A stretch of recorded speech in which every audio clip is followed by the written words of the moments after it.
Bonjour frères et sœurs. C'est un plaisir d'être avec vous ce matin ici. Le Seigneur est bon, le Seigneur est grand, puis ses bontés se renouvellent chaque matin. Merci mon mari. Alors, ce matin, j'aimerais vous inviter à faire comme un petit voyage dans le temps. Laissez travailler votre imagination. J'aimerais qu'on s'imagine sur le mont des Oliviers. Il a fait très chaud cette journée-là. La journée vient de se terminer, puis là, on s'assoit sur un beau tapis d'herbe. Un petit peu plus haut, sur la montagne, on peut voir le Seigneur Jésus est là avec ses disciples. Il est entouré de ses disciples les plus proches. Le soleil a disparu derrière les collines. Le ciel a pris ses teintes de soir. Et Jésus, de l'endroit où il est placé, il voit la ville de Jérusalem et il remarque une maison qui est illuminée. Il y a beaucoup de lumière qui sort par les fenêtres. Il y a un attroupement de gens à proximité de la maison qui indique un cortège nuptial va bientôt commencer. À cette époque-là, dans les contrées de Jérusalem, en Orient, les cérémonies de mariage se célèbrent le soir, surtout le soir. La tradition voulait que l'époux aille à la rencontre de l'épouse pour ensuite la conduire chez lui. C'est à la lueur des flambeaux que la procession se dirige de la demeure de la jeune femme vers celle du mari. Tout le long du trajet, à l'aller comme au retour, il y a des gens qui viennent se greffer à la procession. Et tous ensemble, ils entrent dans la résidence de l'époux, où il y a un banquet qui a été préparé en l'honneur des époux. Tandis qu'il observait les gens qui attendaient que ça commence, Jésus raconta à ses disciples l'histoire des 10 vierges, illustrant ainsi l'expérience de l'Église au temps de sa seconde venue. Tout près de la maison de la fiancée, commença-t-il, se tiennent 10 jeunes filles en robe blanche. Chacune est munie d'une lampe allumée et d'un petit vase à huile. Très important les détails. Mais, ils ont une belle robe blanche, ils ont des lampes allumées, chacune lampe allumée et un petit vase à huile. Elles attendent avec impatience l'arrivée de l'époux, parce que quand l'époux va passer le cortège, elles vont se joindre à eux pour aller jusque chez le marié et ensuite aller au festin de noces. Alors, elles attendent, elles parlent entre elles, tout va bien.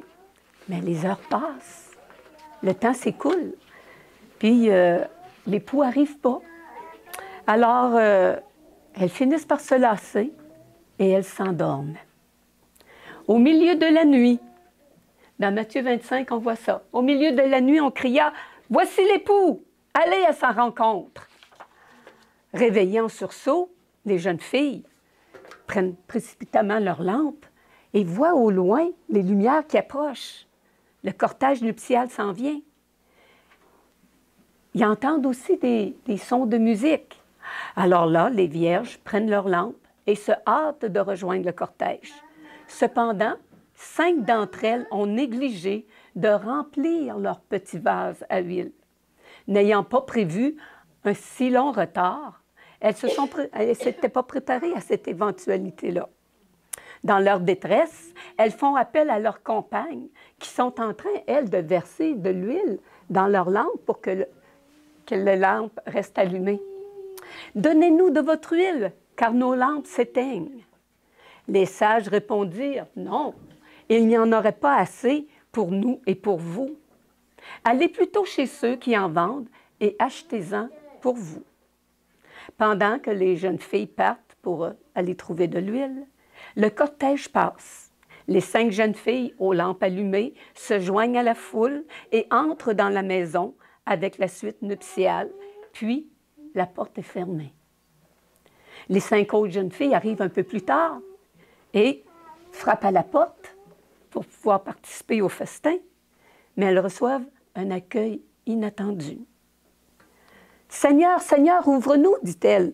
Mais il répondit, « Je vous le dis en vérité, je ne vous connais pas. » Elles sont donc contraintes à rester dehors, dans la rue sombre et déserte.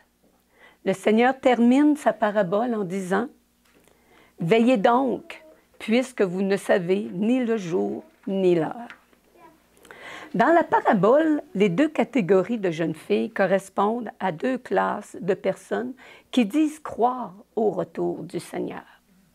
Toutes sont appelées des vierges à cause de la pureté de leur profession de foi. Elles sont sincères, toutes. Elles portent toutes une robe blanche. Elles ont accepté le sacrifice du Seigneur. Elles ont accepté qu'il ait payé le prix de la rançon. Elles ont toutes leurs lampes allumées et un vase à huile. Elles se nourrissent régulièrement de la parole de Dieu. « Ta parole est une lampe à mes pieds et une lumière sur mon sentier », nous a-t-il dit dans le psaume 119, 105. La parole est l'outil, l'expression de Dieu qui nous est révélée et comprise grâce à l'action de son esprit. L'huile, dans le petit vase, c'est le symbole du Saint-Esprit de Dieu. Est de Dieu. Et ce qui donne puissance à la parole. C'est ça, l'Esprit de Dieu qui donne puissance à la parole. Parce que oui, on peut la lire, la parole, on peut la connaître, mais on a besoin de l'Esprit de Dieu. C'est ce qui la rend efficace dans la vie du croyant. Dans la description, dans Éphésiens 6, l'apôtre Paul nous fait une description de l'armure du chrétien. Et il mentionne l'Esprit de Dieu. On voit ça dans Éphésiens 6, le verset 17. Excusez. Prenez aussi le casque du salut et l'épée de l'Esprit, qui est la parole de Dieu. L'Esprit de Dieu, c'est une arme pour nous. On le voit très bien lorsque Jésus a été dans le désert, qui a fait les 40 jours de jeûne, et qu'à la fin, Satan est venu, lorsque Jésus était physiquement affaibli par un long jeûne qu'il avait fait, puis qui est venu pour le tenter. Jésus, c'est avec la parole, avec l'épée de la parole, qui a combattu contre Satan et qui a été victorieux. Pendant un certain temps, on ne fait pas la différence entre les jeunes filles. Ainsi en est-il de l'Église à la veille de la seconde venue du Christ. Tous ceux qui se disent chrétiens ont la connaissance des Saintes Écritures, du moins en partie. Ils ont entendu parler de la proximité de la venue du Seigneur et ils attendent son apparition. Mais ce qui s'est produit dans la parabole arrive aussi maintenant. Un délai. Un délai survient et met à l'épreuve la foi de chacun d'entre nous. Malheureusement, l'histoire nous révèle que lorsque le cri retentit, « Voici l'époux, allez à sa rencontre », beaucoup ne sont pas prêts. Ils n'ont plus d'huile dans leur vase pour alimenter leur lampe. Ils ont perdu leur premier amour. Dans le délai, dans le temps qui s'est écoulé, cette relation-là qu'ils avaient au début avec le Seigneur, c'est peut-être amoindri, c'est refroidi.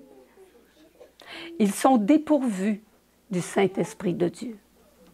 Et sans l'Esprit de Dieu, toute connaissance de sa parole est vaine. La théorie de la vérité ne peut vivifier l'âme et sanctifier le cœur si elle n'est accompagnée de l'influence de l'Esprit de Dieu. Le Seigneur lui-même nous le dit dans Jean 6 au verset 63. « C'est l'Esprit qui vivifie, la chair ne sert de rien. Les paroles que je vous ai dites sont esprit et vie. » Nous pouvons connaître les promesses de la Bible et mettre en pratique les commandements de Dieu. Si le Saint-Esprit de Dieu, et je dis le Saint-Esprit de Dieu parce que l'Esprit de Dieu est saint, ce n'est pas une autre personne, c'est l'Esprit de notre Dieu qui nous fait pénétrer la vérité dans notre cœur et qui peut changer notre caractère, qui permet une transformation qui est durable et qui est permanente. Parce que oui, on peut par nos propres forces lire la Bible puis mettre en pratique des choses, Mais on est faible, puis on va faillir, puis on va tomber, puis on va retourner dans nos vieilles habitudes. Si ce n'est pas l'Esprit de Dieu qui vient changer notre cœur, qui nous transforme en une vie nouvelle, on va faillir. Le Seigneur nous met en garde aussi. Il nous parle dans Marc 13, les versets 21 et 23. « Si quelqu'un vous dit alors, le Christ est ici, ou il est là, ne le croyez pas. Car il s'élèvera de faux Christ et de faux prophètes. Ils feront des prodiges et des miracles pour séduire les élus, s'il était possible. Soyez sur vos gardes, je vous ai tout annoncé d'avance. » Le Seigneur ne nous laisse pas dans l'ignorance. Les personnes figurées par les vierges folles, ce ne sont pas des hypocrites. Elles aiment le Seigneur, Jésus. Elles ont fait de lui un compagnon de route. Il marche à leur côté. Elles le voient comme l'exemple à suivre. J'ai longtemps été dans cette pensée-là. Cependant, elles ne se sont pas abandonnées à l'action de son esprit. Elles n'ont pas brisé leur nature sur le rocher Jésus-Christ. Si on fait les choses par nos propres forces, « Hey Jésus, je regarde ton exemple, tu as fait ça, on va faire ça moi aussi, je vais marcher dans tes pas. » Mais que ce n'est pas une relation intime avec le Seigneur et que c'est lui qui nous transforme. Dans mon nom sans fâche, frères et sœurs. Ça a été mon cas. Ça a été mon cas d'être déçu de moi-même, puis de dire, bien voyons, je ne serai pas capable. C'est trop grand, c'est trop pour moi. Puis c'est vrai, humainement, on ne peut pas à long terme être à l'image de Dieu. C'est seulement une image qui est extérieure. Dieu, lui, veut changer notre cœur, notre caractère. C'est là qu'il veut nous changer. Frères et sœurs, l'Esprit de Dieu n'agit sur le cœur de l'homme pour le faire naître à une vie nouvelle que dans la mesure où celui-ci le désire. Il faut le demander à Dieu. Ceux qui symbolisent les vierges folles se sont contentés d'une expérience superficielle. Elles n'ont pas connu Dieu comme de la façon que lui désire qu'on le connaisse. Dans Jacques 14, 23, il nous est dit, « Si quelqu'un m'aime, il gardera ma parole et mon Père l'aimera. Nous viendrons à lui et nous ferons notre demeure chez lui. » Notre demeure, il veut faire sa demeure dans notre vie. Puis je vais vous dire que Dieu n'accepte pas d'être colocataire avec Satan. Le Seigneur nous appelle à une fusion avec lui. Et une fusion, c'est quand on prend deux métaux qui sont différents. Et la fusion existe quand on n'est plus capable de voir la différence. C'est devenu un tout. Et c'est ce que Dieu veut faire avec nous. Une fusion totale qu'il veut nous accorder. C'est plus la demeure de mon petit moi, de mon égoïsme, de ma convoitise. Il n'y a plus de place pour ça dans ma vie. C'est l'amour de Dieu qui veut prendre toute la place. Et c'est à ce moment-là que le verset que notre frère aime tant nous dire, mais avant, c'est vrai. Il y avait un texte que je voulais vous lire, que le Seigneur m'a donné ce matin sur la route, fait qu'il n'est pas...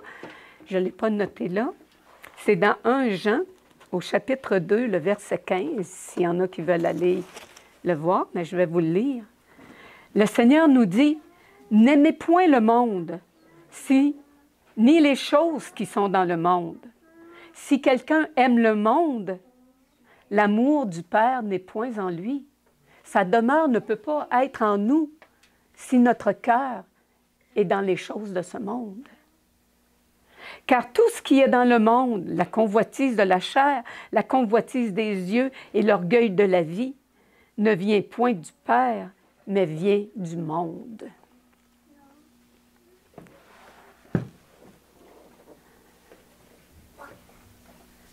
Lorsque cette fusion-là dans notre vie, notre relation avec Dieu est entière, lorsque on s'est vraiment donné à Dieu, puis qu'on lui a dit « Oui, Seigneur, viens faire ta demeure en nous », à ce moment-là, Galates 2, 20 prend tout son sens. Et on peut dire avec l'apôtre Paul, « J'ai été crucifié avec Christ, et si je vis, ce n'est plus moi qui vis, c'est Christ qui vit en moi. Et si je vis maintenant dans la chair, je vis dans la foi au Fils de Dieu qui m'a aimé et qui s'est livré lui-même pour moi. » Rien de moins. Une fusion totale. Ce qui est impossible à l'homme, mais c'est possible à Dieu de le faire. Disons-lui que c'est le désir de notre cœur. On peut lui dire aujourd'hui, « Seigneur, oui, je la veux, cette fusion-là. Je veux que le monde n'ait plus de valeur pour moi, mais que ça soit toi qui sois la priorité dans ma vie. » Puis j'ose croire que c'est votre désir à vous aussi ce matin. À nous tous qui sommes ici, puis à ceux qui vont avoir l'occasion d'écouter ce message en différé.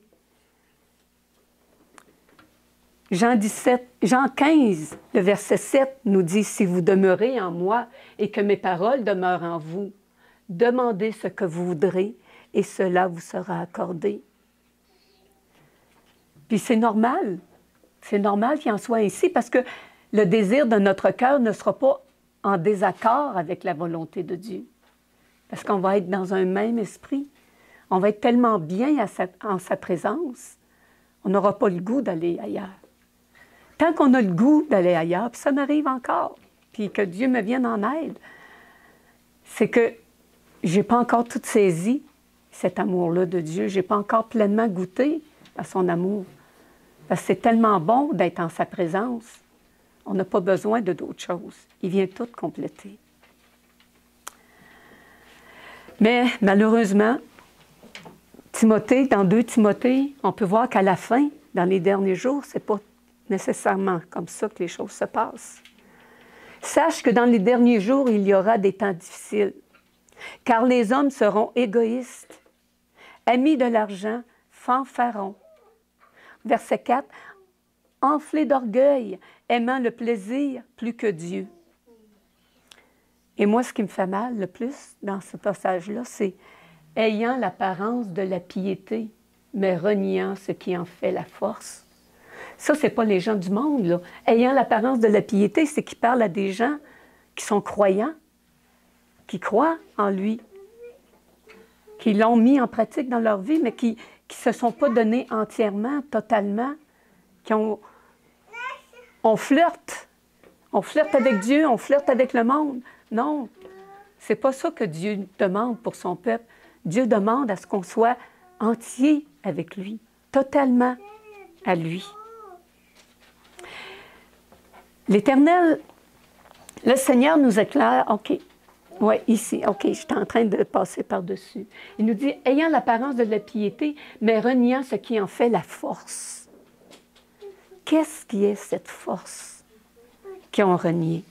On a, dans le livre de Zacharie, le Seigneur, il a parlé beaucoup au prophète Zacharie par des visions. Et il y a une vision au chapitre 4 que je trouve qu'il y a des similitudes avec le texte qu'on travaille ce matin. C'est dans Zacharie 4, les versets 1 et 2, il nous a dit, l'ange, parce que Dieu avait envoyé un ange pour parler avec Zacharie. L'ange qui parlait avec moi revint et il me réveilla comme un homme que l'on réveille de son sommeil. On avait les vierges qui s'étaient endormies et qu'elles ont été réveillées lorsqu'on a crié « Voici l'époux ». Ici, c'est Zacharie qui est réveillé de son sommeil par l'ange. Il me dit « Que vois-tu » Je répondis « Je regarde et voici, il y a un chandelier tout d'or, surmonté d'un vase et portant 7 lampes. » On retrouve le vase et les lampes. Avec 7 conduits pour les lampes qui sont au sommet du chandelier. La conversation continue avec Zacharie et l'ange que l'Éternel lui a envoyé. L'ange donne des détails dans la vision, ce qui est autour du chandelier. Mais Zacharie ne comprend pas bien le sens de cette vision et il le dit à l'ange. Alors, on voit au verset 6, alors, l'ange, il reprit et me dit, OK, il manque une partie. « C'est ici la parole que l'Éternel adresse à Zorobabel, Zorobabel, il est dans la lignée des rois qui ont été en Juda. Et c'est lui qui a participé, il a participé pour la reconstruction du temple, le deuxième temple de Jérusalem. Et c'est là que l'ange dit que le Seigneur a fait ce message. Ce n'est ni par la puissance, ni par la force, mais c'est par mon esprit, dit l'Éternel désormais. C'est par l'esprit de l'Éternel que nous pouvons recevoir la révélation de sa parole. Le sens de ce que Dieu veut dire. Parce qu'on le sait, il y a plusieurs dénominations. Il y a beaucoup de chrétiens sur la terre, puis il y a beaucoup d'églises différentes. Il y a plusieurs interprétations de la parole. Mais celle qu'on a besoin de connaître, c'est celle de Dieu. Qu'est-ce que Dieu a dit? Qu'est-ce que Dieu veut nous dire à nous dans sa parole? Et c'est par son esprit qu'on peut le savoir. Dans 1 Corinthiens 2, 10 et 11, Dieu nous les a révélées. Il nous a révélé ces paroles par l'Esprit, car l'Esprit sonde tout, même les profondeurs de Dieu. Lequel des hommes, en effet, connaît les choses de l'homme, si ce n'est l'Esprit de l'homme qui est en lui? De même, personne ne connaît les choses de Dieu, si ce n'est l'Esprit de Dieu. Alors demandons à Dieu, lorsqu'on ouvre sa parole, Seigneur, qu'est-ce que tu veux me dire? Cette parole-là, tu me la donnes, c'est pour faire quoi dans ma vie? Demandons-lui et il va se faire une joie de nous la révéler. Il nous est possible de connaître les choses de Dieu, seulement et seulement si l'Esprit de Dieu habite en nous. Je répète, il nous est possible de connaître les choses de Dieu, seulement et seulement si l'Esprit de Dieu habite en nous. Là, je vais vous montrer une diapo, parce que moi, je suis visuelle, puis des fois, il y a des images qui nous aident à bien saisir. On porte tous des vêtements ce matin. Hein? On porte tous des vêtements. Et les vêtements sont tissés. Hein? Je ne sais pas si ça serait fun d'avoir un métier. Avant ça, dans les familles, il y avait souvent des métiers que là, les fils sont tous bien. Il y a des rouleaux avec les fils qui sont tendus. Et là, tu voyais la dame qui faisait du métier passer une bobine qu'on appelle de fil qui venait passer par-dessus, en dessous, par-dessus, en dessous. Puis là, elle revenait, puis elle faisait le sens contraire. Et Dieu veut nous revêtir d'une robe blanche, une robe qui a été tissée dans le ciel. Et le fil de chaîne, les fils qui sont montés, ce sont des fils d'amour, de joie, de paix, de patience, de bonté, de bienveillance, de foi, de douceur, de maîtrise de soi. Ça, là, c'est tout monté sur le métier pour préparer, parce que la robe blanche que Dieu nous donne, c'est notre caractère qui change. C'est ça qui purifie. Et là, ensuite, on voit que c'est l'amour du Père et du Fils qui va venir entrelacer les fibres, chacun des fils. Et là, frères et sœurs, lorsque c'est Dieu qui passe comme ça, quand c'est son amour qui vient entrelacer tous ces fils-là, bien, on ne peut pas le détruire. C'est un tissu qui va être de la plus grande des qualités. C'est une robe de justice que l'on va porter. Et qui... Parce qu'on peut, oui, avoir de l'amour, de la joie. Tous les êtres humains ont ça, ces caractéristiques-là. Hein? Mais ce qui fait la différence, c'est le fil de trame. Qui vient? Est-ce que c'est Mariette? Est-ce que c'est mon fil à moi qui va venir passer avec mes défauts, avec mes faiblesses, que, hop, il y a un nœud, ça fait une bosse? Non. C'est le fil de l'amour du Père et du Fils.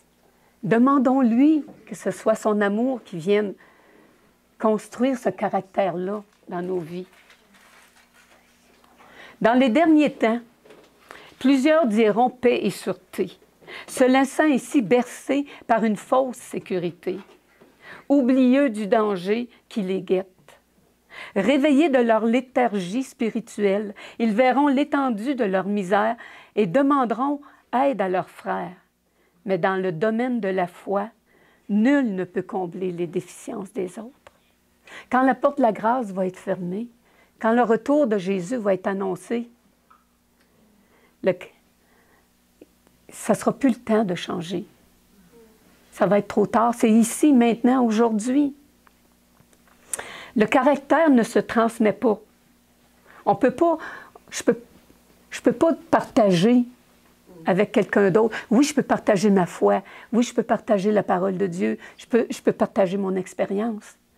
Mais je ne peux pas donner qui je suis, ce que je ressens. La grâce est offerte librement à chaque homme. C'est pour ça que ce qu'on peut faire, nous, c'est de... Hébreux 3 nous en parle, c'est de nous exhorter les uns les autres chaque jour, aussi longtemps qu'on peut dire « aujourd'hui », afin qu'aucun de nous ne s'endurcisse par la séduction du péché. Parce que la séduction, c'est séduisant. Le péché vient à nous toujours d'une façon qui est séduisante, mais on s'endurcit, notre cœur s'endurcit. Car nous sommes devenus participants de Christ, pourvu que nous retenions fermement jusqu'à la fin l'assurance que nous avions au commencement. Pendant qu'il est dit « Aujourd'hui, frères et sœurs, si vous entendez sa voix, n'endurcissez pas vos cœurs, comme lors de la révolte. » Nous sommes au crépuscule de l'histoire de ce monde. Tous ceux qui se disent chrétiens, ont reçu un appel, un nom, fils et filles de Dieu, une lampe, une robe, et tous prétendent être au service du Seigneur. Mais c'est dans les heures cruciales que se révèle le caractère. Quand à minuit le cri se fait entendre « Voici l'époux aller à sa rencontre », et que les vierges furent tirées de leur sommeil, on vit alors lesquelles s'étaient préparées. Toutes furent prises à l'improviste. Les unes étaient en mesure de faire face à toute éventualité, tandis que les autres n'étaient pas préparées. Aujourd'hui également, une catastrophe soudaine et inattendue, mettant notre âme face avec la mort, montrera si notre foi dans les promesses divines sont réelles ou non, si notre âme est soutenue ou non par l'Esprit de Dieu. Le grand test aura lieu à la fin du temps de grâce, au moment où il sera trop tard pour se préparer et subvenir à ses besoins spirituels. C'est pourquoi, frères et sœurs, aujourd'hui, si vous entendez sa voix, n'hésitez pas.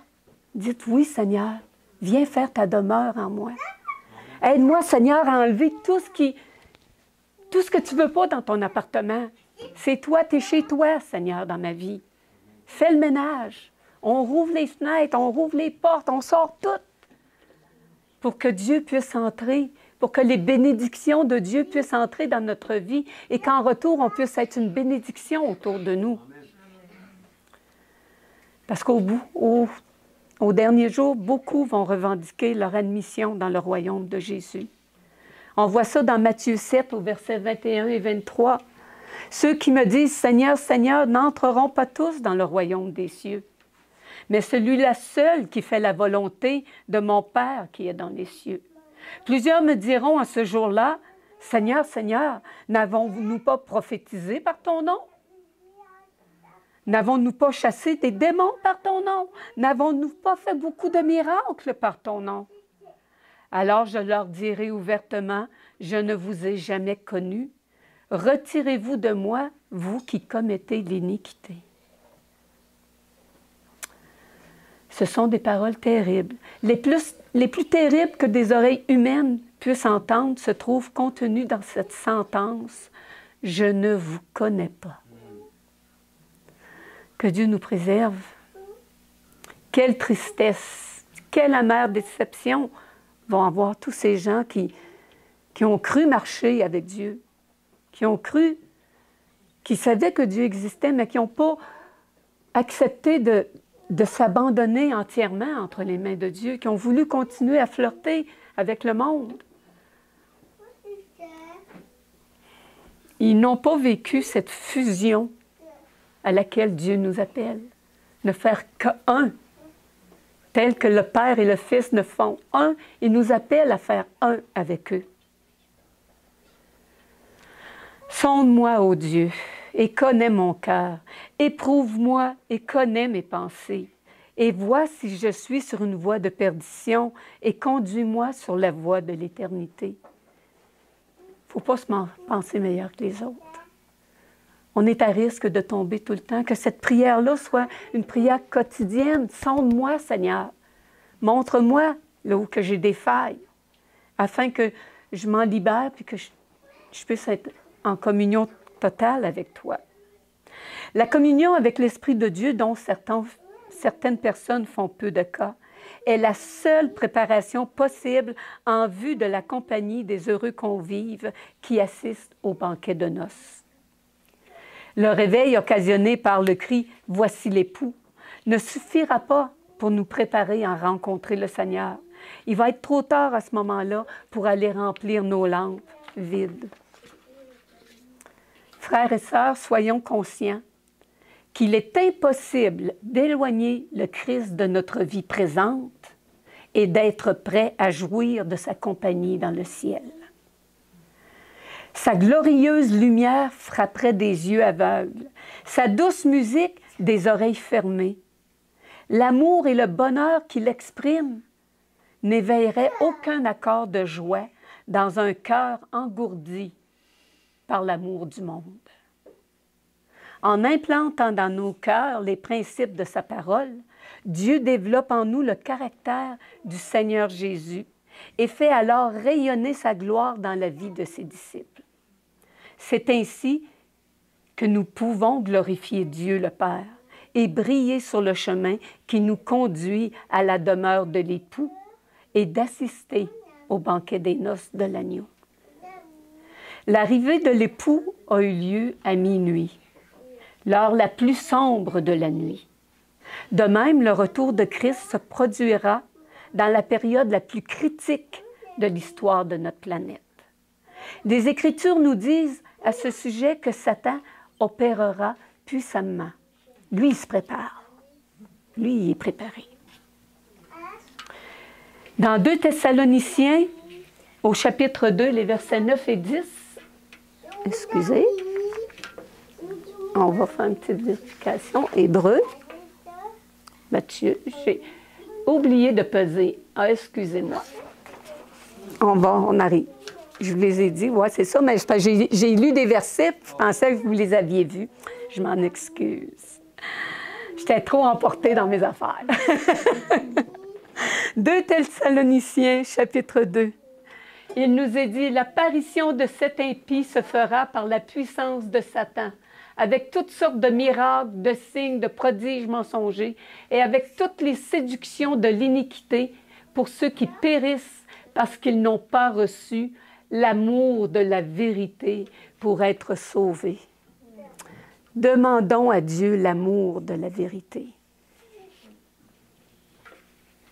Non seulement le diable entraîne le monde dans ses pièges, mais ses séductions corrompent même les églises qui se déclarent chrétiennes.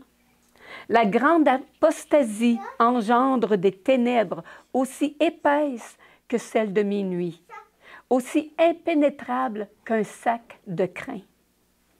Ce sera une nuit d'épreuve pour le peuple de Dieu, une nuit de larmes et de persécutions pour ceux qui s'attachent à la vérité. Néanmoins, soyons dans l'allégresse, frères et sœurs, car tout comme au commencement, lorsque la terre était informe et vide, il y avait des ténèbres à la surface de l'abîme, et l'Esprit de Dieu se mouvait au-dessus des eaux. Dieu dit que la lumière soit, et la lumière fut. Il en sera de même dans cette nuit de ténèbres spirituelles. La lumière divine aura raison de ces ténèbres. Le peuple de Dieu sera éclairé, comme cela est arrivé en Égypte. On parlait de l'Égypte pendant l'école du sabbat ce matin. À plusieurs reprises, si on va se faire un petit retour de ce qui se passait en Égypte, le peuple de Dieu était esclave depuis... Bien, ça faisait 400 ans qu'il était arrivé. Il était arrivé en ami, il avait été bien accueilli. Mais avec le temps, il y avait eu d'autres pharaons et ils étaient devenus des esclaves. Et là, ce qui arrivait, c'est que Dieu a parlé à Moïse. Dieu a entendu les plaintes de son peuple qui était dans la souffrance en tant qu'esclave. Et il y a eu Moïse.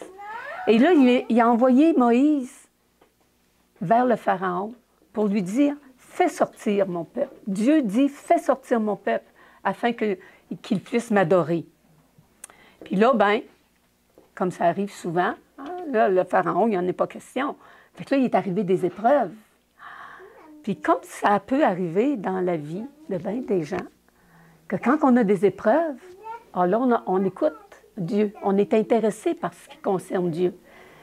Puis là, quand ça va bien, bon, on n'a plus besoin. Hein? Et Pharaon a joué cette game-là. Quand ça allait pas bien, il disait « OK, Moïse, c'est correct, on va faire... tu vas pouvoir y aller. » Puis une fois que tout était devenu calme, il changeait d'idée.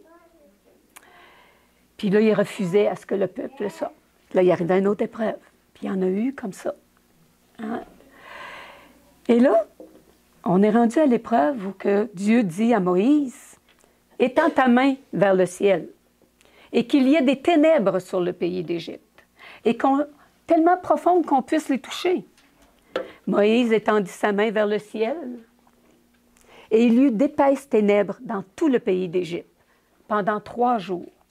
On ne se voyait pas les uns les autres, et personne ne se leva de sa place pendant 3 jours. Mais il y avait de la lumière dans les lieux où habitaient tous les enfants d'Israël. Les ténèbres de la connaissance, de la méconnaissance de Dieu enveloppent la terre. Dieu est mal compris, puis Dieu est faussement interprété. Il est vital que le message venant du Seigneur soit proclamé à notre époque. Un message lumineux par son influence et salutaire par sa puissance. L'éclat de sa gloire, de sa bonté, de sa miséricorde et de sa vérité doit se répandre au milieu des ténèbres. Notre mission, révéler au monde le caractère de Dieu. La parole de Dieu s'exprime ainsi, que la lumière soit, et son Église reçoit cet ordre, lève-toi, sois éclairé, car ta lumière arrive, et la gloire de l'Éternel se lève sur toi. 2 Corinthiens 4, 6 et 7. Car Dieu qui a dit « La lumière brillera du sein des ténèbres » a fait briller la lumière dans nos cœurs pour faire resplendir la connaissance de la gloire de Dieu sur la face de Christ. Nous portons ce trésor dans des vases de terre, des vases à huile, afin que cette grande puissance soit attribuée à Dieu et non pas à nous. Telle est l'œuvre annoncée par le prophète Ésaïe. Ça, on peut voir ça dans Ésaïe 40, le verset 9. « Monte sur une haute montagne, Sion, pour publier la bonne nouvelle. Élève avec force ta voix, Jérusalem, pour publier la bonne nouvelle. » C'est quoi cette bonne nouvelle-là? « Élève ta voix, ne crains point, dis aux villes de Juda, voici votre Dieu. » Voici votre Dieu, frères et sœurs. Que ceux qui attendent l'arrivée de l'époux disent au monde, voici votre Dieu. Les derniers rayons de la lumière de la grâce, le dernier message de miséricorde apporté à l'humanité est une révélation de son amour. C'est dans les cœurs unis à Dieu par la foi que l'huile sainte se déverse continuellement pour produire de bonnes œuvres et un service sincère et véritable. Amenée par les messagers célestes, dans les conduits d'or, l'huile qui coulait dans les réservoirs du chandelier de la vision de Zacharie permettait à celui-ci de donner une lumière toujours égale. Ainsi, l'amour divin communiqué à l'homme sans interruption le rend capable de transmettre la lumière autour de lui. Lorsque Dieu va transmettre, va faire couler son esprit de façon permanente, continue, sans aucune interruption dans nos vies, nous allons pouvoir être une source de bénédiction autour de nous. Chaque âme a le privilège de devenir un instrument par lequel Dieu transmet au monde les trésors de sa grâce, les richesses insondables du Christ.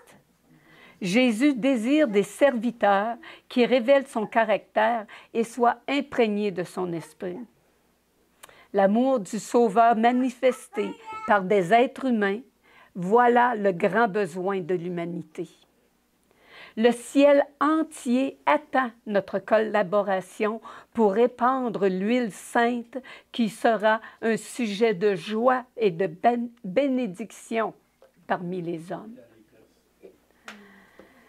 Jésus a tout préparé pour son Église, pour que son Église, vous tous, moi, nous soyons transformés à son image. Notre être tout entier, illuminé par celui qui est la lumière du monde, et que notre vie reflète la gloire d'Emmanuel. Amen. C'est un beau projet que le Seigneur a pour nous. Malachie 4, au verset 2, nous dit « Pour vous qui craignez mon nom, se lèvera le soleil de la justice, et la guérison sera sous ses ailes. »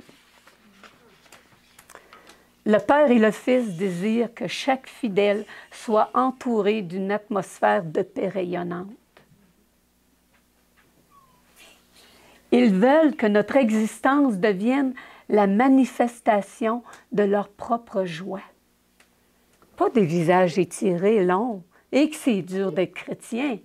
Voyons, ça c'est quand l'Esprit n'est pas là. C'est quand on y va de nos propres forces. Il y avait une histoire qu'on nous racontait quand que j'avais entendue dans l'Église adventiste.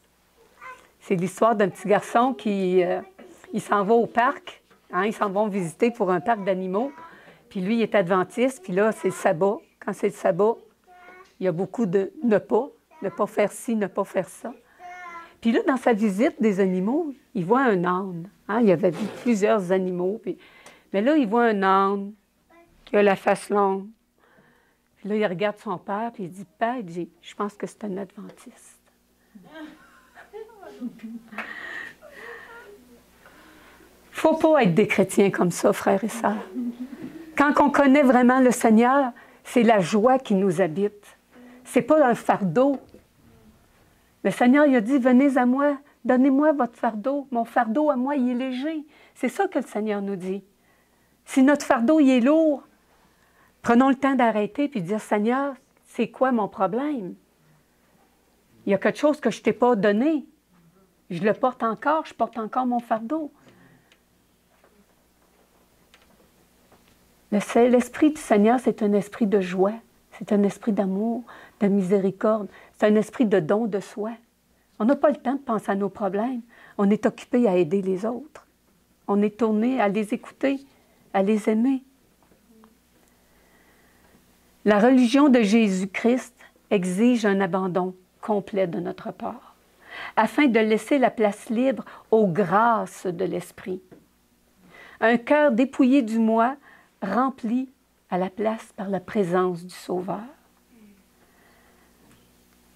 L'âme dans laquelle le Christ habite est pure, libre de tout péché. Ayons foi en Dieu. En elle, dans la foi, se réalise le plan de l'Évangile dans toute sa gloire, toute sa plénitude et sa divine perfection. L'acceptation du salut en Jésus-Christ fait rayonner la paix, l'amour, la confiance véritable.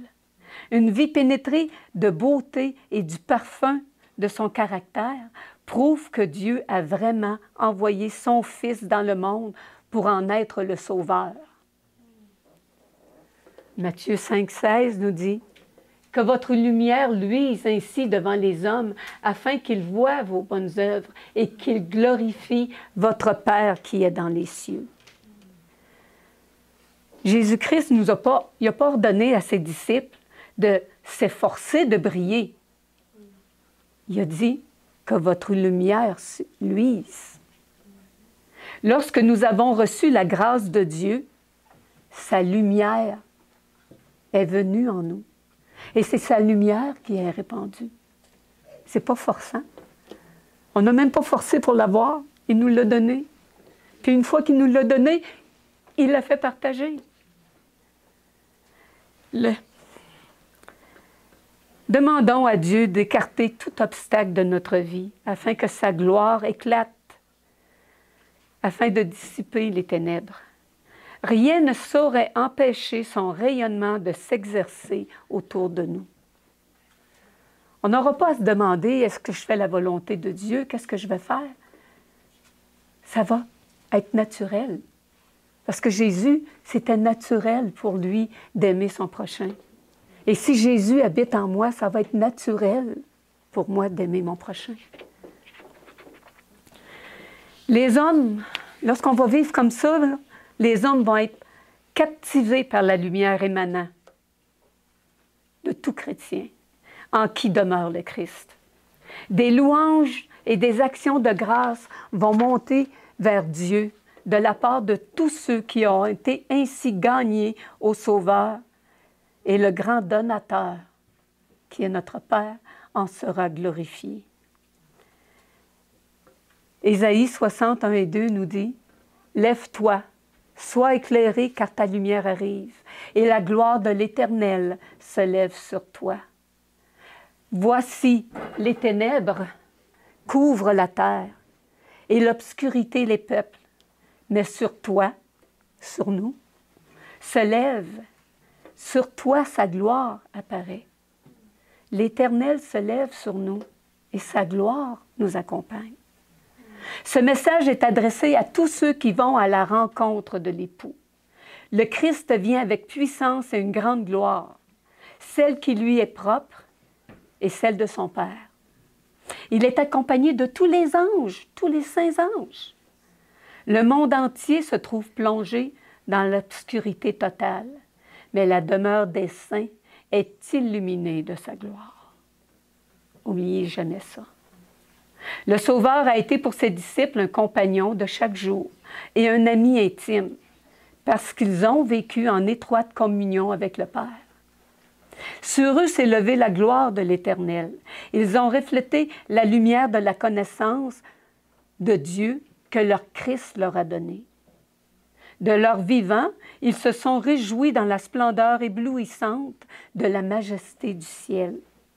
Ils sont prêts à entrer dans la communion des êtres célestes, car ils ont déjà le ciel dans leur cœur. Il en est de même pour nous aujourd'hui, frères et sœurs. Levons nos têtes, soyons éclairés par les rayons éclatants du soleil de justice. Heureux à la pensée que l'heure de la rédemption a sonné. Entrons dans le cortège avec des lampes remplies de la présence de l'Esprit de notre Dieu et allons à la rencontre de l'époux. En ce jour-là, on dira, « Voici, c'est notre Dieu en qui nous avons confiance, et c'est lui qui nous sauve. C'est l'Éternel en qui nous avons confiance. Soyons dans l'allégresse et réjouissons-nous de son salut. » Amen. Je vous inviterai, frères et sœurs, à vous agenouiller pour rendre grâce au Seigneur et le remercier de ce message qu'il nous a donné ce matin.